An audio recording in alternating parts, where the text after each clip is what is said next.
Hello, everybody. I'm Elfie Gabriel, and I'm the Director of Marketing and Technology for NEHS and Sigma Tau Delta's Honor Societies.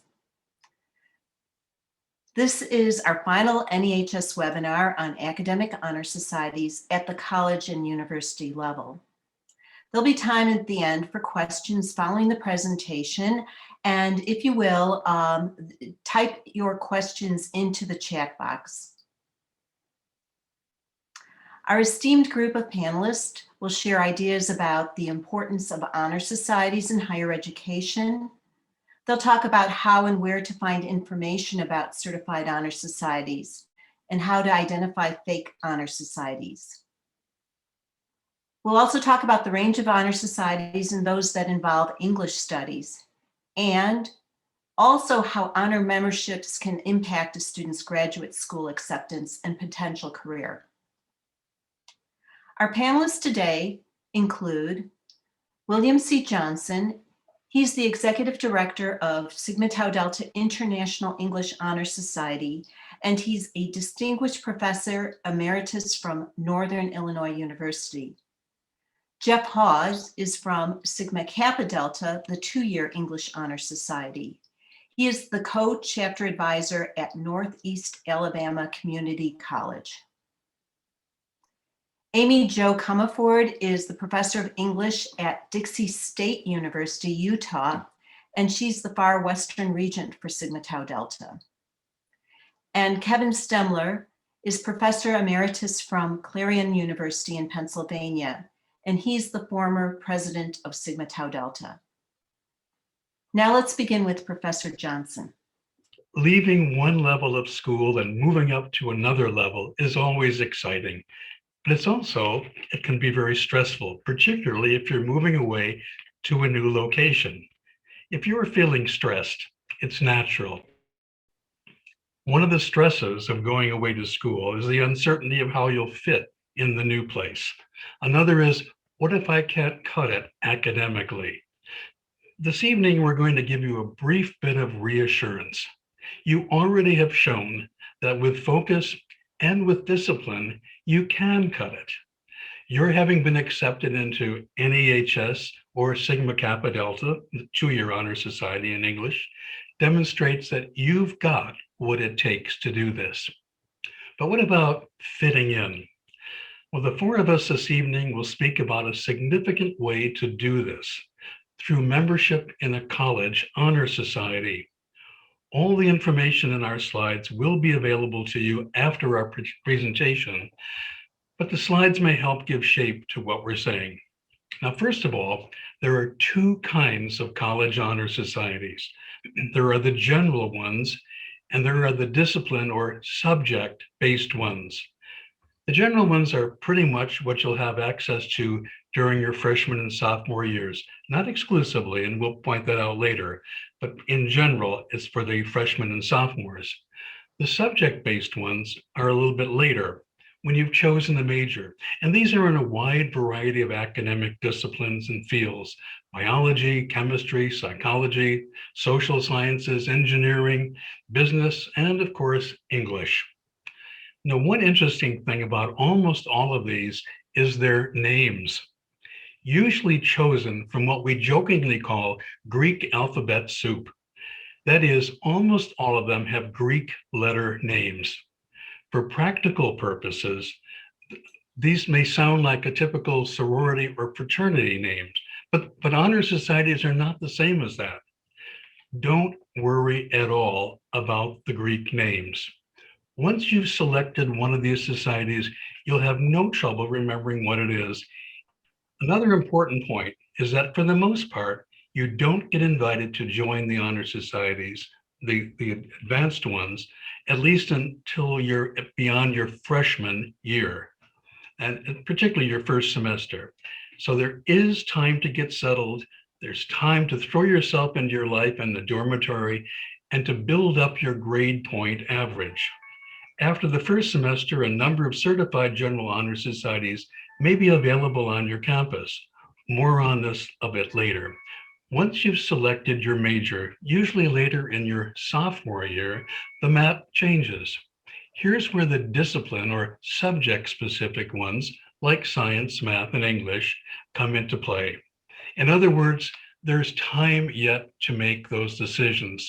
Now let me take you to a one-stop shopping place for most of these societies. There's something called the Association of College Honor Societies, and it is what it says it is.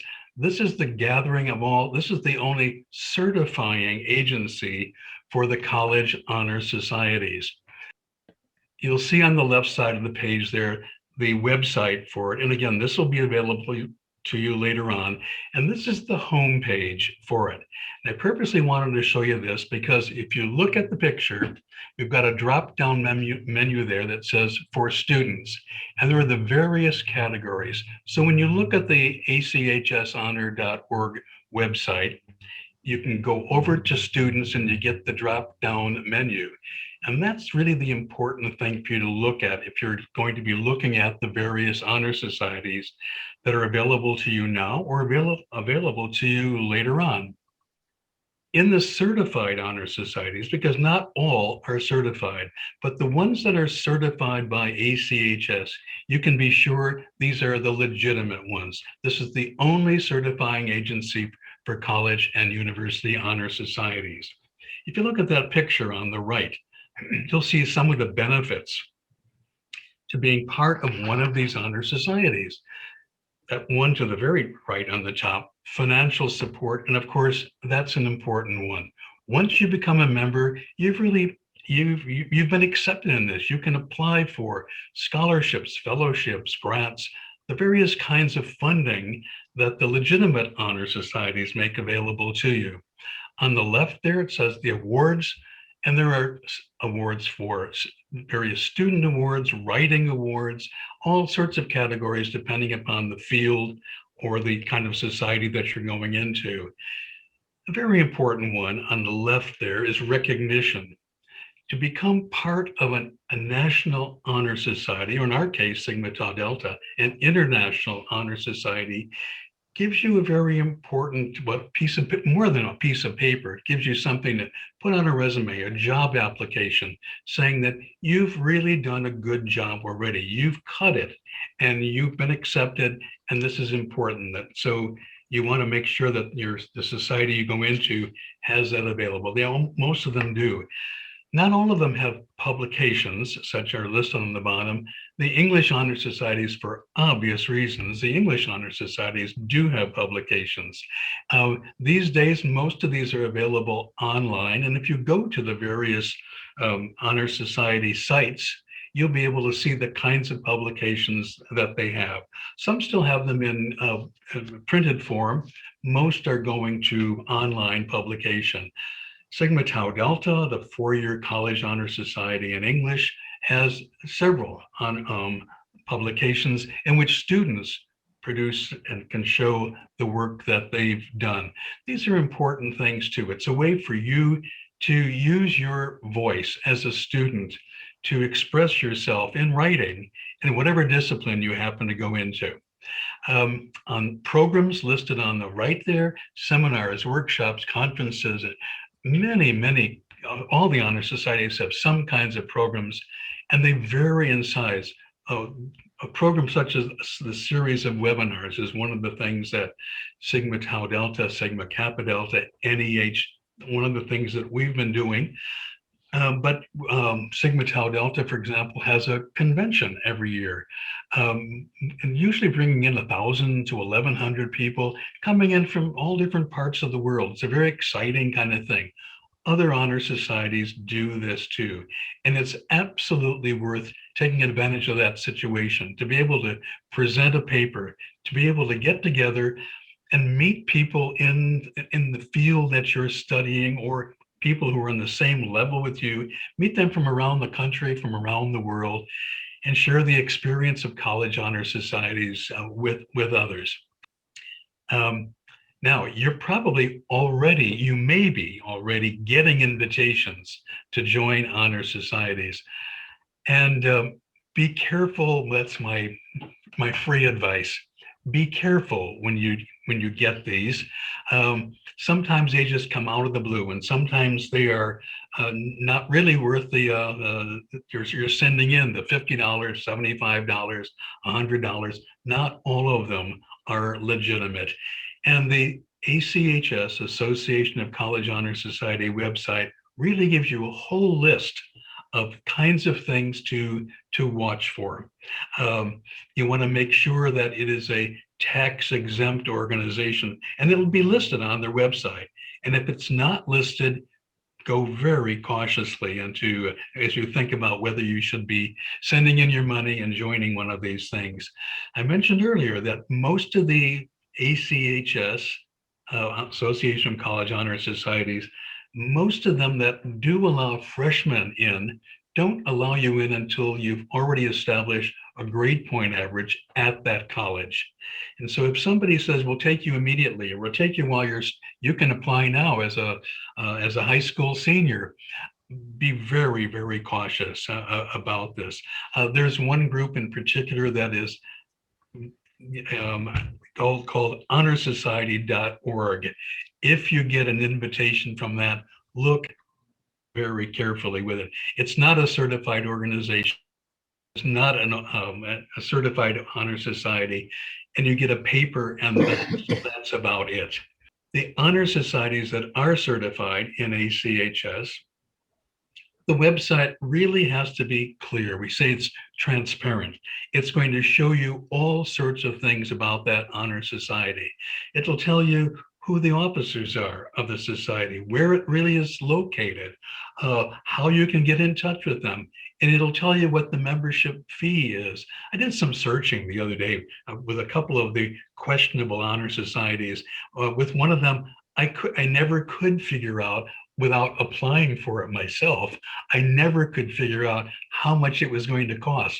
And the minute they asked me for my credit card number first, before they told me, I thought, now, even I know I shouldn't do that. So your parents can thank me, for that one. And they will also tell you something about, and you need to know what the criteria, what kind of grade point do you have. Most of them, for example, Sigma Kappa Delta, Sigma Tau Delta, most of them will say that the minimum is this, and the local chapter can raise that to something higher. But if the website doesn't tell you, well, you have to have a 3.0 or 3.2 or something, be very careful. And especially the certified honor societies all will list their chapters at colleges and universities. So you can go, if you're going to go to a college, or a four-year college or a two-year college, in Arkansas or in California or in Alaska, you can go onto the website of those honor societies and you can really see where it is they have their chapters. And finally, the non-certified honor societies, sometimes you only have a PO box. That's really questionable. Some of them don't really give you more contact information than an email address for somebody, and you don't know who it is. And the eligibility standards, as I mentioned, are really vague, or they're very, very low. This isn't going to give you the kind of, as we say, cachet, the credibility that you want when you're listing your honor society membership in on a resume or in an application later. And this is important. On that website, that web page that I showed you, the drop-down menu, this is the page that you ultimately can go to, and it's easily accessible. At the top of this page, you'll see where it says for students. One of the drop-downs is to locate, you say, well, what are the certified honor societies? And all you have to do, if you already know the name of an honor society, you plug it into that where it says honor society name and hit search, and it'll show you, it'll take you to all the information to get to that society. If you don't know what it is, say you decide, well, I like English, but I think I really want to go into engineering.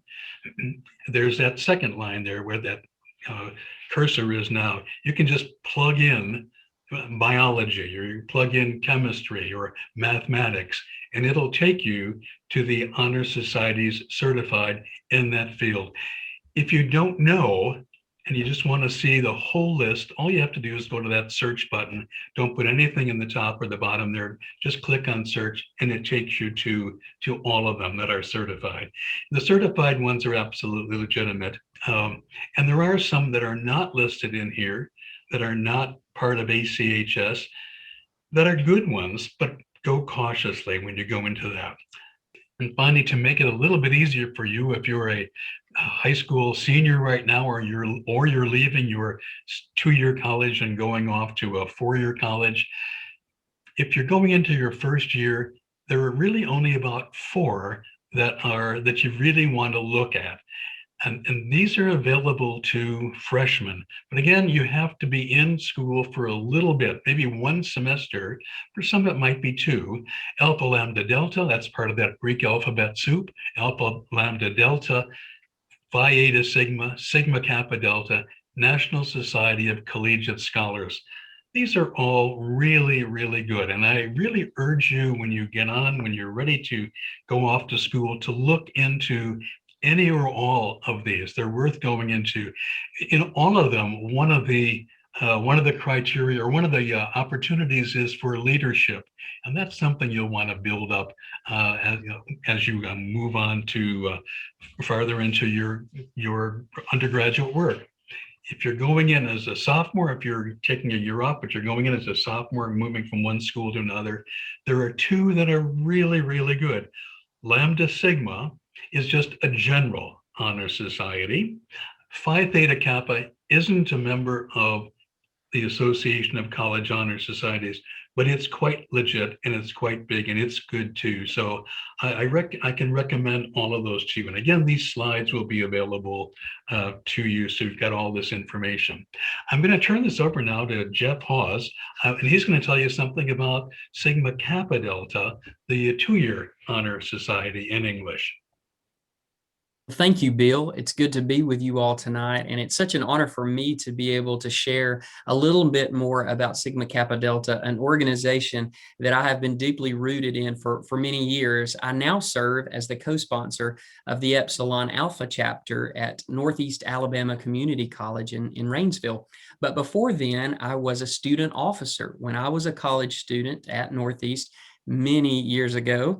And then after that, when I graduated from college at Troy University, I came to my hometown to teach middle school and high school English, and actually served as a co-sponsor of NEHS. So now I really say that everything does come full circle. And so it's really a treat for me tonight to get to share with you all why I love this organization so much. Well, as you can see there on the screen, our website is english2.org, and this is a wonderful website that's been recently revamped and has everything that you need to know about Sigma Kappa Delta. On this page, we have a list of all of our current chapters all across the nation, and you can also see what each chapter is actively involved in. And then there are also some links that you would really find helpful as you're coming to the community college, and those links will help you find chapters that you might become involved with, and then also writing award opportunities and photography award competitions that we do through our national office. Sigma Kappa Delta actually began and was formed in 1996, and we were actually the first chapter in the state of Alabama. It was formed the same year that Sigma Kappa Delta was formed, and a cool little note to this as well is that Joan Reeves, that I co-sponsor with, she is the national president of Sigma Kappa Delta. So we have a lot of really fun things going on and so many opportunities for our students. One of the first things that I always tell students when we're inviting them to become members of Sigma Kappa Delta is that they will be recognized academically.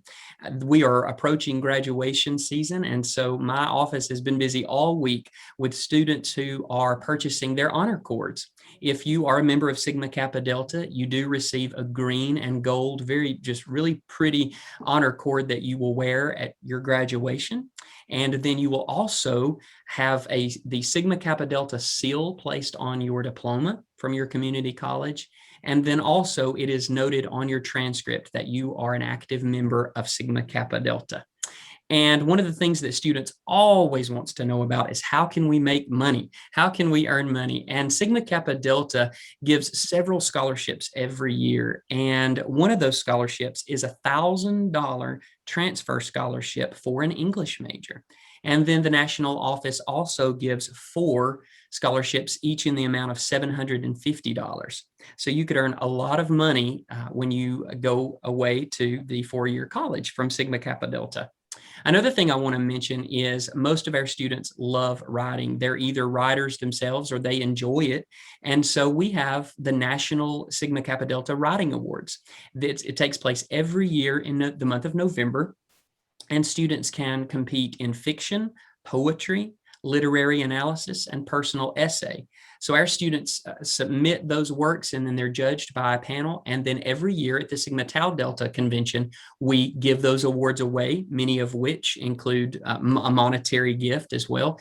But then they are all featured in our literary magazine, Hedera Helix. So you become a published writer, and you also make some money in the long run too. So students always love that opportunity. And then if we talk about leadership, I love Sigma Kappa Delta because so many of our students have just come from high school, or they are currently dual enrollment students. And many of our students are looking for leadership roles to learn how to be a leader. What does that even mean at the college level? And so we have a lot of opportunities to serve in campus activities that are going on, and many service projects in the communities of the colleges that we serve. And so depending on the chapter, there are different leadership positions like president, vice president, secretary, treasurer, historian. But this past year, we had so many students who wanted to serve that we actually created a couple more positions like vice president of scholarship and high school relations to help us work with the local high schools. So there are so many different things that you can be a part of as being a leader in Sigma Kappa Delta. And then another thing I want to mention is the networking opportunity. We don't just stay with our own members at Northeast. Many of our chapters get together. Just 2 weeks ago, we did a common read with students from Calhoun Community College, which is about an hour and a half to 2 hours away from our community college. And so I love the opportunity that students have to get to know one another. And then especially when we come to the Sigma Tau Delta convention, our students all get to meet each other and go to the different breakout sessions. And so there's just so much fun in getting to know other students who participate in Sigma Kappa Delta. So let's talk briefly about the eligibility and membership requirements. Students always come to me and say, Mr. Hawes, what can I do to become a member of Sigma Kappa Delta? Because they've heard other people talking about how fun it is and the endless opportunities that are there. So the first thing is that you must have a minimum of 1 college course in either English or literature. We have, at the community college level, we have many students who are adults who have come back to college and they've already taken English Comp 1 and 2. And so maybe they're just in a literature course, but they want to be a part of Sigma Kappa Delta. So this affords them the opportunity. You must also have a B average in English plus a 3.0 general GPA on a 4-point scale. You have to have completed a minimum of 1 semester of college or 2 quarters if your college is on the quarter system, but it has to equal a total of 12 credit hours. And here's the one thing that I love the most. Our dual enrollment students can also become members of Sigma Kappa Delta. In fact, right now, I have several students who are enrolled in my dual enrollment high school English 12/Composition 2 class, and they are now members of Sigma Kappa Delta. In fact, I'm so excited because in a couple of weeks, we had a high school student who has asked me and the other co-sponsor to come to her high school senior awards night and present her with her pin and her honor cords to be able to wear in front of all of her classmates. And so we're so excited about that she's excited to get to show off her Sigma Kappa Delta colors. But dual enrollment students, if they're taking it at the high school, online, or if they're commuting to campus, they still have every right to join Sigma Kappa Delta, as does a traditional community college student. Activities, my favorite part. We're really involved in different activities at Northeast Community College. Of course, this year has had its share of challenges, but we've really accommodated as best we can to provide opportunities for our students. We just hosted last week the 28th Annual Arts and Humanities Speakers Forum. Every year, we always bring in a featured writer or a speaker and have a guest at our campus. And normally we have between 400 and 500 people who attend every year. This year was a little different because it was held virtually, but I was really excited to see that we've had almost 400 people view that video. And this year we had featured writer Harrison Scott Key, who is a professor at the Savannah College of Art and Design, and just a really, really funny guy who's a fantastic memorist. And so we had lots of students tune in virtually. And of course, as I mentioned, we get together with one another in different groups and have common reads. Many times we will read the book of the featured author and guest at Sigma Tau convention. Of course, we love to go to book festivals, and many of our Sigma Kappa Delta chapters will get together and travel to the Southern Writers Conference in Chattanooga, Tennessee. We've always done that. It's always a lot of fun for our students to be exposed to some different things in the creative arts. Well, one of the things that I champion most about Sigma Kappa Delta at our campus is we host a writing competition. And I love this because it allows our students in the middle school and then students at local high schools who may already be a part of NEHS. Now they're able to compete at the college level among other students of middle school and high schools. And so we've done this for 20 years. We actually celebrate our 20th year in the fall. And so we're going all out for our literary magazine this year, but we had a record. I think we had somewhere around 98 submissions from about 18 local high schools. And for us in the rural community, that's quite a big deal to have that many interested in competing. So at the middle school level, they're already asking their older brothers and sisters, what is Sigma Kappa Delta? And why is this so awesome? And how can I be a part? And then when they get to high school, they're asking their college friends. And then when we get them, we put them to work writing in our literary magazine and doing a lot of fun things like that. We were excited 2 years ago to host the very first Arts Con competition at Northeast College. And we felt such a desire to host a competition that would celebrate students who are gifted in the arts, whether it be writing fiction or poetry, whether it be doing dramatic improv and theater, or art itself. We wanted to host a competition, and so we did through Sigma Kappa Delta. We were excited because we had 167 students who signed up that first year to come to our campus and compete. And of course, it was a huge marketing tool, not only for our college campus, but for Sigma Kappa Delta National. And last year, guys, right before the pandemic happened, we went from 167 students to 627 students who wanted to be a part. And I'll never forget it. It makes me even want to cry to think about it. I had a young boy who came up and he said, I've never been so excited in my life about writing. And he was celebrated because that was his gift. He was really good at it. And so to be recognized in front of almost 700 of your peers was a really big deal for them. In fact, we had students who wanted to compete in musical performance. So we added that this past year and even included middle school students. So I'm excited to see what the future holds through ArtsCon. Well, thank you all so much for letting me just share something that I'm so passionate about. And at this time, I'm going to turn it over to Professor Amy Jo Comerford, who will tell us a little bit more about the International Honor Society Sigma Tau Delta. Amy? Great, thank you so much. I want to come and join your chapter that's in Alabama. That's really fantastic, and it's so exciting to find out what people are doing and the great opportunities around the country that are available to Honor Society students. And I'm excited to be here to talk to you about now the other branch of this, which is the Sigma Tau Delta. This is the 4-year, so Sigma Kappa Delta is the 2-year. And so if you maybe join Sigma Kappa Delta for a 2-year, then you move to a 4-year institution, and there we are. You'll find Sigma Tau Delta, and you'll be really comfortable getting involved there. Couple of things about our, you can see our website there, and I would direct you, there's so many opportunities with Sigma Tau Delta that you're going to want to check out the website and spend some time there. I will just mention a few things quickly, but please do look at the website for some additional information. So a couple of things about membership. You can see there that I have both associate and full membership. And that's important for you to know that as you come into the 4-year experience, where maybe you're not quite ready to join as a full member yet, a lot of chapters will allow you to come in as an associate member where you can get to know the students, you can start participating in all of the activities, and then as soon as you reach that bar, which is, I'm going to talk about on the next slide, as soon as you reach that bar, your advisor will just send in your paperwork and make you a full member at the national level.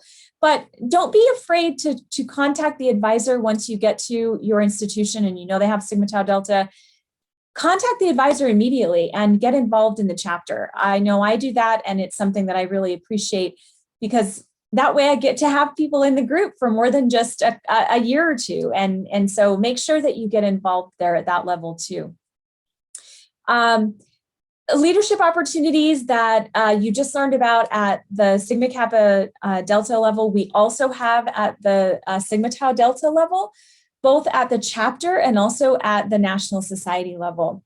The chapter level, as you might imagine, we do have a number of officers available for the chapter, and those are typically president, vice president, historian, PR director, secretary, and treasurer, and others that, as Professor Haas noted, that at his, they have other ones that are for high school outreach. And so I have some additional ones at my chapter as well. So lots of opportunities to get involved with leadership. We also do have at the national level, with the board of directors, you can also be a student representative that represents an entire region of the country. So out here in the far west, we are multiple states out here, and we have 2 students who represent us at the national office on our board of directors. So there are opportunities there at the national level. We also have a lot of scholarships, as Professor Johnson noted, that you want to get involved in honor societies that give you something, that you get benefits from that. And we do through just thousands and thousands of dollars that we give away in scholarships every year, and also opportunities for service and also funding for service projects that you can become involved in. We also provide money for internships. So if you maybe get a great internship, but you think, gosh, I can't really afford it, it's not paid, and I don't know how I'm going to pay my rent while I'm doing it. So you can apply for money to support that internship. We also have opportunities for internships. You can, and this is something that Professor Semler will note as well about the Penguin Random House internship that we offer, as well as others. So it's a great opportunity. Professor Johnson also noted we do have an international convention, and Professor Haas mentioned that as well. So every year we come together, whether it's virtual during a pandemic or face-to-face when it's not a pandemic, and we come together and we talk about great ideas, and you have an opportunity to share those. So a lot of great opportunities. And then publications. We do have 2 publications, one for critical work and one for creative work. And those are great opportunities to get involved, submit your work, and get that publication on your resume. So here are the membership requirements. And you'll notice that these are just as you continue your steps through college from Sigma Kappa Delta. We just add a little bit on now for the 4-year, which is a minimum of 2 college courses in English beyond freshman English, which is often those composition courses once you finish those off and take a couple of more courses. We do have the minimum GPA requirement of a 3.0, and then at least in the highest 35% of class rank. If you're not sure about that, that's a little harder to calculate. Just ask the advisor. The advisor can get that information for you if you're not sure about that. And then completing the minimum semesters of work, 5 quarters for college and 3 semesters. And also important to note that you don't have to be an English major to get involved in Sigma Tau Delta. You might be a minor in English. You might also be in a related field, something like theater or communication or journalism. So just speak to your advisor of Sigma Tau Delta on your campus and see how that works. Okay. And here I've noted just a few of the fun activities that my chapter does of Alpha Pi Epsilon out here in Southern Utah. And a lot of these are not necessarily unique to us. These are the kinds of activities that you might expect from lots of different chapters. The first one that I've mentioned there is our community Little Free Library program. So you may know about Little Free Libraries. This is a national organization, and what you do is you put up little boxes that hold books wherever in your community. And the idea is that people can take a book and share a book. And so we've put 3 of those up in our community in areas, neighborhoods that don't have as much access to literacy opportunities. And we keep them stocked and repaired. And after COVID is over, we'll be doing, again, events around the libraries, around storytelling activities for children, which is the next one on the bullet point.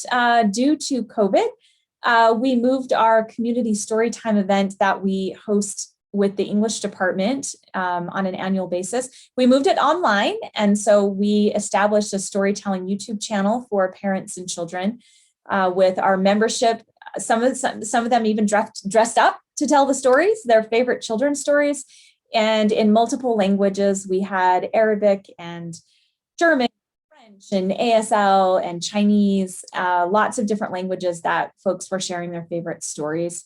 We also do a monthly student-led TED Talk discussion. So a student will choose a TED Talk they'd like to share. We all watch it. And then we come together on an evening and spend about an hour talking about big ideas. Those have been very popular. We, as English people and folks who love to read, like ghost stories and creepy poetry. So we continue to do those around the Halloween time, and the students love that. This year, we had someone who was a dance major in Sigma Tau Delta, and she taught us how to dance to Thriller. So that was fun. It was in a virtual event, and we all learned to dance like Michael Jackson. So that was fun. And then the final thing is we like to host an English department talent show. And this is an opportunity for our students to really just share the other things in their life that they love to do besides read, and also for the entire department. So these are just a small sampling of the things that you might consider and the fun things that we can get involved in. So as you'll note, it's a time to be honored as an English major, but it's also an opportunity to make friends and to have those social opportunities on campus as well. And now I'd like to turn it over to Professor Kevin Stemler, who will be talking more about the benefits of membership long-term of Sigma Tau Delta. Yes. Thanks, Amy Jo. Actually, a lot of the points I was planning to talk about have already been mentioned, so I will eliminate some of them and just talk about a couple of other things. One of the things that I can't stress enough is working with other students and with faculty sponsors at your university. This will provide you with opportunities that will prepare you not only for graduate programs or success at the undergraduate level, but also for any kind of profession that you decide to go into.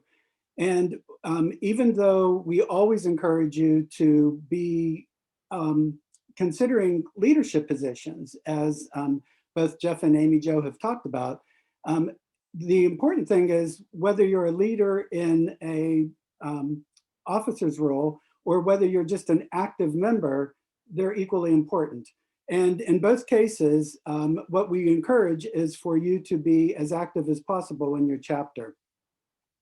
And ways to be active are just participating in the daily running of your chapter, taking care of simple duties, helping make posters, advertise events, come up with events, plan events.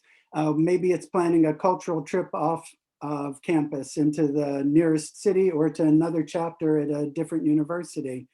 Or maybe it's a service project, whether it's a clothing drive, a poetry reading, working with a nonprofit in your community, or starting your own nonprofit, which is something else I'm going to talk a little bit about too.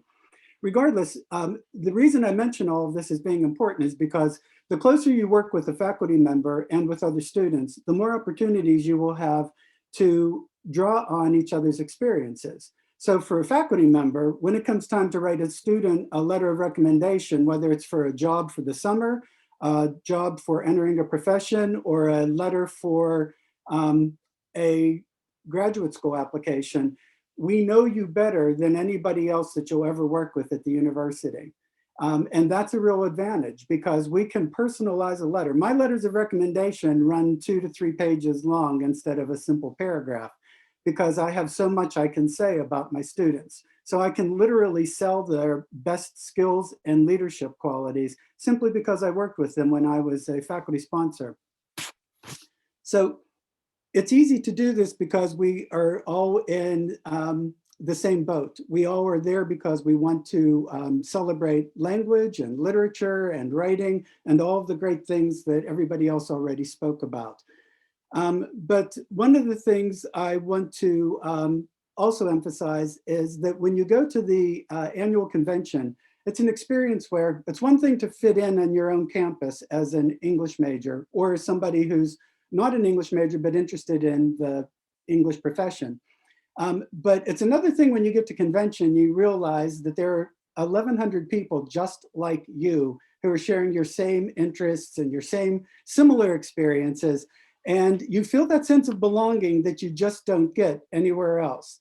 And my former students have always said, once you went to one convention, you wanted to keep going. And they were often repeat and continuing after, which I'll talk about in a minute. And Amy Jo already mentioned, one of the other advantages that you might have by being a member is we have student offices on our executive board. So you get a chance to work with faculty from across the country or across the world who are making decisions about where scholarships get awarded or what kind of programs we will have or where we're going to have our next convention and what we might do at the next convention. So if you want to move on to the next slide, please. I mentioned a minute ago about enhancing your graduate school application. That is a practical benefit.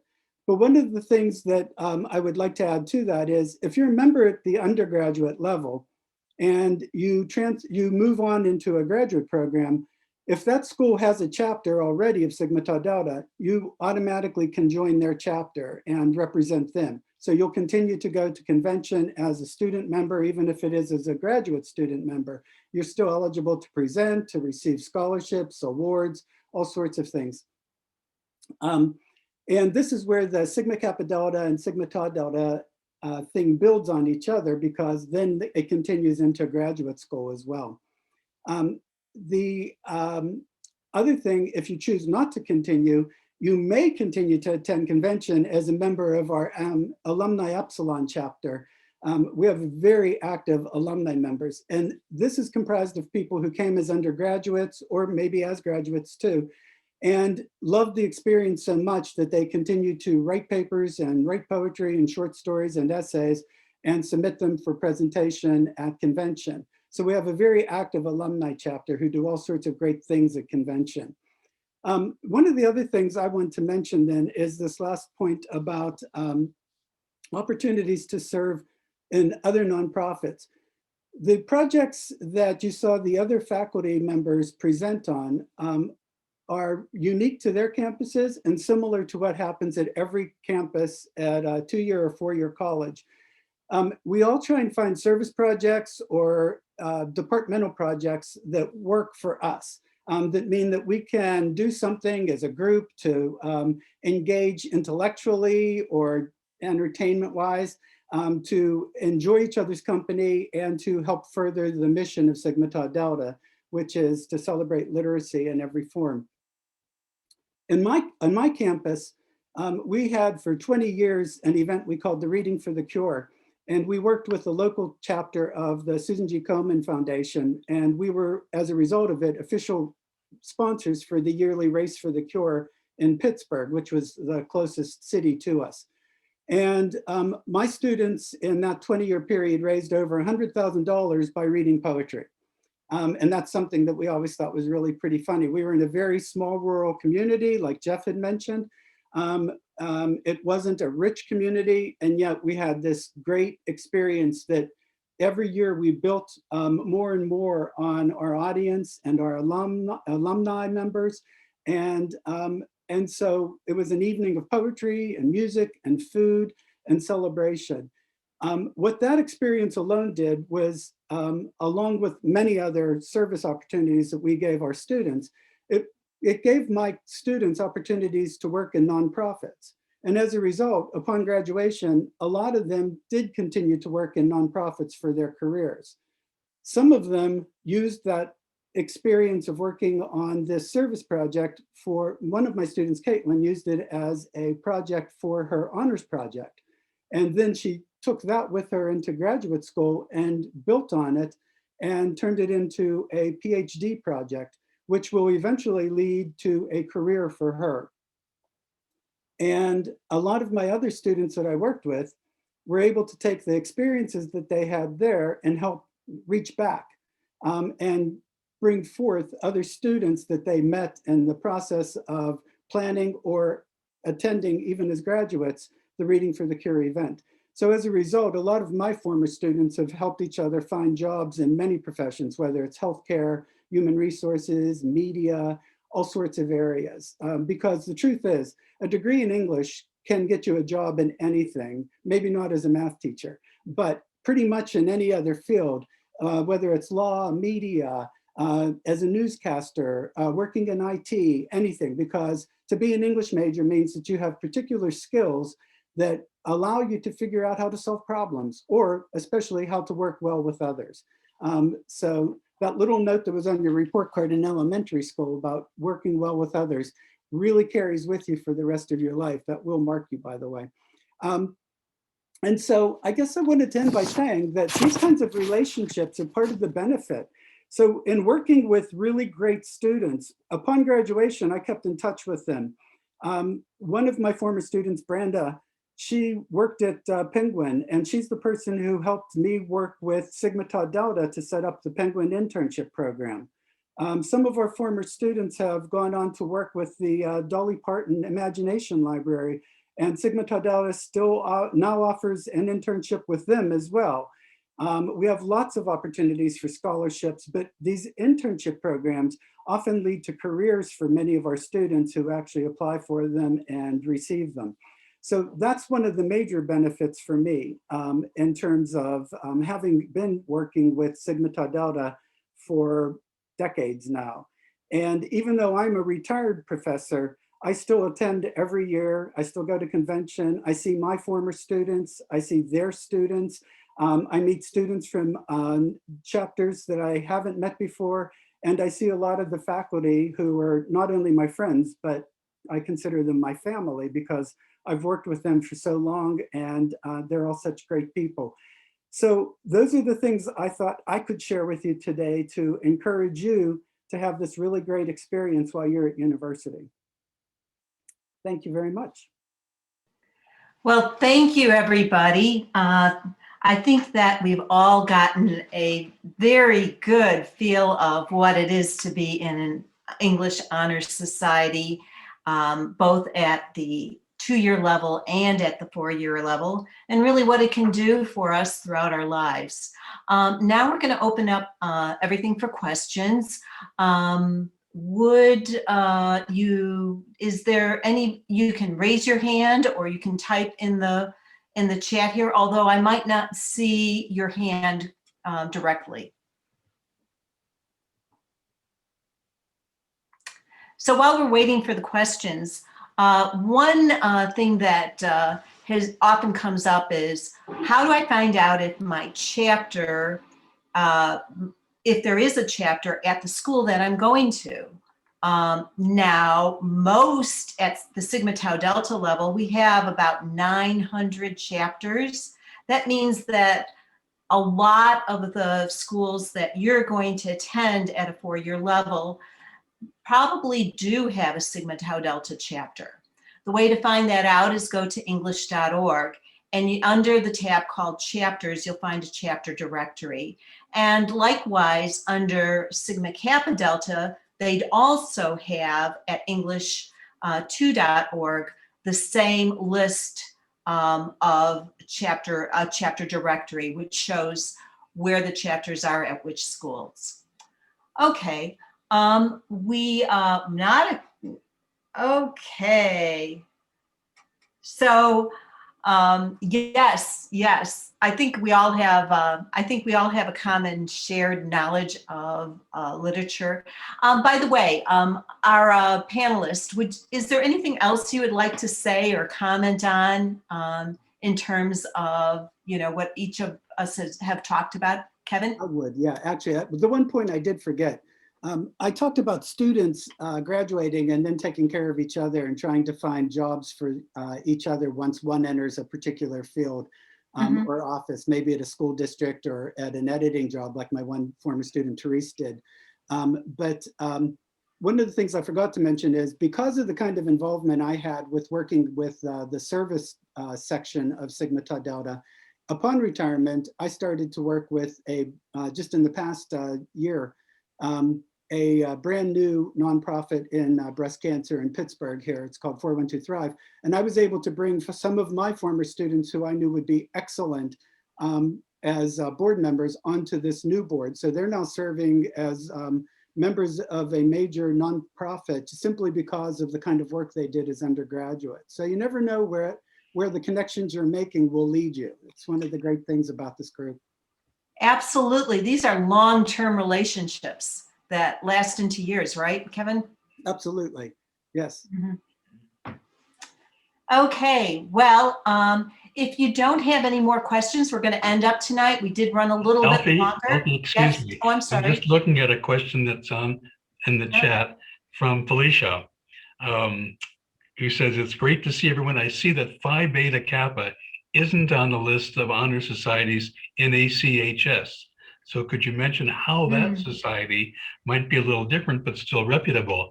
Phi Beta Kappa was the first honor society in our country, and it goes back to 1776, a date that we all learned in elementary school. And so it's the first of the honor societies, and it was one of the founding societies of the ACHS. But as Phi Beta, and it is probably the most prestigious of the honor societies, but it differs from the other ones. And so eventually it left because it didn't want to be part of what they weren't doing. They're very prestigious, but it's focused far less on student participation than on the honor for faculty. Now, there are some schools where the Phi Beta Kappa, and you don't choose to be in Phi Beta Kappa. You are chosen to be in Phi Beta Kappa. And if you are chosen and you're at a school that has a chapter that is involved in student organizations, to my knowledge anyway, you're not in a situation as Jeff was talking about and Amy and Kevin were talking about, where the chapters are very, very active, getting together to raise funds for a project or for creating publications. So it's a different kind of honor society. And so Felicia, I hope that answers it. And by all means, yes, it is very reputable, but again, you don't just go and say, gee, I'd like to be a member. And many schools, it's much smaller. For example, Sigma Tau Delta has over 950 chapters. Phi Beta Kappa probably has just a fraction, less than a fourth of that, because of the high standards that are used for establishing a chapter. Well, thank you. I learned something today. There's a test on that. Well, thank you. Thank you. I'll be ready. If I could just add to something you mentioned earlier, the question came up about how do I know if when I'm going to I've chosen a college, a university that I'm going to go to, but I decided I want to be a biology major. How do I know if that college has the biology, the certified biology honor society? Go to the honor society site and it will list all the chapters all the schools that have chapters. So if you are at Dixie State, if you can look to see, well, does the honors one of my favorite names of the Greek alphabet is Psi Chi, and that's obviously the Psychology Honor Society. If you want to find out, you're going to psychology. I wonder if Dixie State has a chapter that. Go to the Psi Chi website and just where it lists chapters, see if they've got the chapter there. So that's how you can find where the chapters are. Well, thank you, Professor Johnson, and thank you to all of our panelists.